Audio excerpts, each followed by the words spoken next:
Hey you! If you're wondering why I sound like I'm recording in a metal dumpster through a tin can underneath the ocean in this video, yeah, that's because I wasn't recording in my usual recording setup, because of the impromptu nature of this video. I had to be at my desk in order to do all this. So, prepare your ears.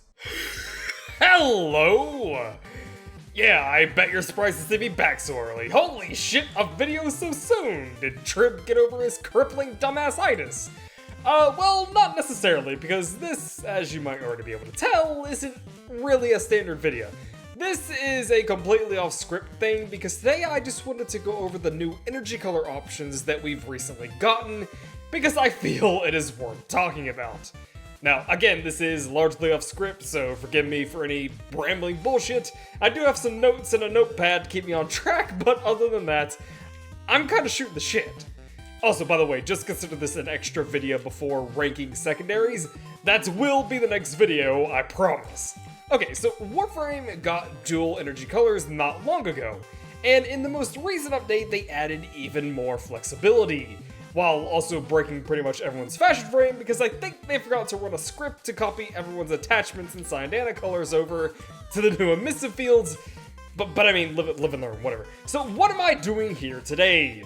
Well, I'm just here to try to clear up some confusion and answer some questions that might be had in relation to two-tone energy colors, because Jesus fucking Christ, it's confusing. Now, just one thing to note here, and this is a pretty big thing to note, my results may not be the results that you get because of different graphical settings.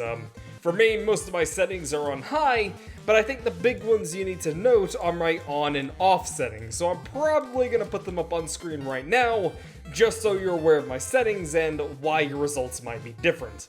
Also be aware that lighting can change how your abilities look drastically, and there's nothing really we can do about it, as far as I know. Right, so let's go ahead and go over a few things about two-tone energy colors. Firstly, do the colors mix together to create new colors, or do they interweave your colors into each other, or does one part of the power get one color and another part of a power get another color? The answer to that question is yes. And I do mean yes, by the way. DE was incredibly inconsistent with what two-tone energy colors should do. Either out of design choice or out of limitations, I'm not sure. But to put it simply, some powers will mix the colors together, some will interweave them, and some will just color certain ability parts one color and another part of the same ability another color. Now I'm using Hero here because he actually has multiple types of two-tone. Just gonna hop into the arsenal real quick so you can see that I've picked a green and blue set here. Right there. And if we use something like his one here, you can see that the colors don't necessarily mix, but they interweave, and this is actually my favorite type of two-tone. I'm not a big fan of when the colors mix and make the ability a different color, because why wouldn't I just pick that mixed color as my default color, you know what I mean? So I like this, but unfortunately not every ability works like this. A good example would be Hero's 3, so let's just activate it here, and you'll see that the aura Hero has around himself is just pure green, right? It's not taking on a mix or interweaving of colors, and instead the actual energy aura, the energy wave that extends far from Hero, is almost entirely blue. Now, to its credit, if I can get this lined up correctly, hang on a minute, give me a second. There we are. Now, so to its credit, they did actually put in some color mixing into it. As you can see when the weave is hitting the wall over there, you can see that it has some extra energy color, but it's quite faint. Now, another thing that I wanted to talk about was inconsistency. So what I mean by that is, which color here does your power choose as the core color, and which one makes up your accent colors? Is the core color on the left or the right? The answer, once again, is yes. So, sticking with Hero here, because he's just a good example, we've already established that green is more or less the core color in this example, correct? His one has a beefy amount of it, his buff icons are green, he gains an entirely green aura around himself. It's pretty safe to say that his core color is green. Or is it? Because when we hit 2, let me just go ahead and get this buff off me real quick.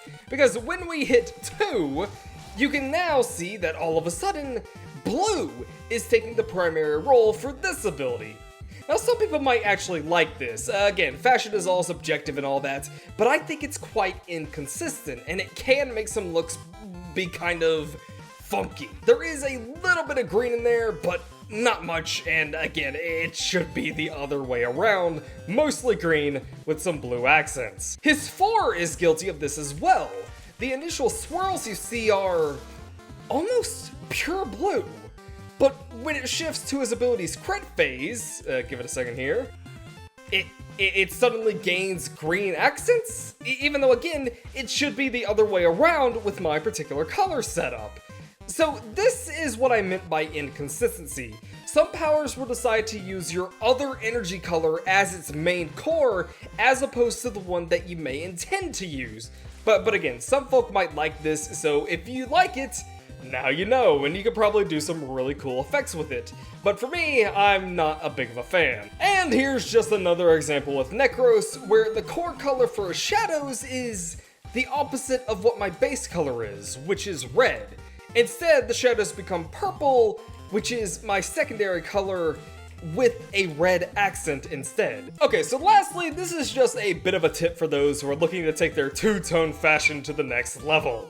So let's say you have an ability like Wisp's 4 here, and let's say you want to interweave some of your secondary color into the beam, but oh no! In this example, it appears that only the portal gets my secondary color, but most, if not all of my beam color is my primary color. What do? Well, luckily there's a solution for this, and this works for more than just Wisp. So while I don't know the exact specifics behind it, something important to note about energy colors is that the duller and less saturated they are, the less visual data that gets processed. So for example, if we go to Revenant here and hover around some dark energy color, you can see that his powers become a lot more transparent. There's less visual noise, for lack of a better term, and this can be utilized to allow your secondary energy colors to shine through a bit better. Going back to the Wisp example, I'm using a blue as my base and a red as my secondary. Again, I know this selection might look backwards, but again, some frames choose the left as the primary color and others don't. #D and all that, but anyways, if I want my red to shine through a bit better, all I need to do is take my blue here and make it a bit duller. This means that my blue is much less opaque, letting me still keep blue as one of my energy colors, but allowing it to play much more nicely with my secondary colors. And here's the laser now. As you can see, the secondary color is now shining through the laser with much more visual clarity, looking like paper 3D glasses. I'd like to point out, however, that you don't always need to do this. For example, when I used a super saturated blue, the red shone through just fine. Probably because of the darker wavelength of this particular blue, despite how goddamn blinding it is. And I know the color has tinted a bit, but hey, if you ever find yourself having a problem similar to what was just discussed, give this a shot. And that's all I got. I think this ended up being far longer than I anticipated, but hey, whatever, it's extra content and all that. I'm going to bed because it is 5:30 in the morning. So, I'll see you guys later.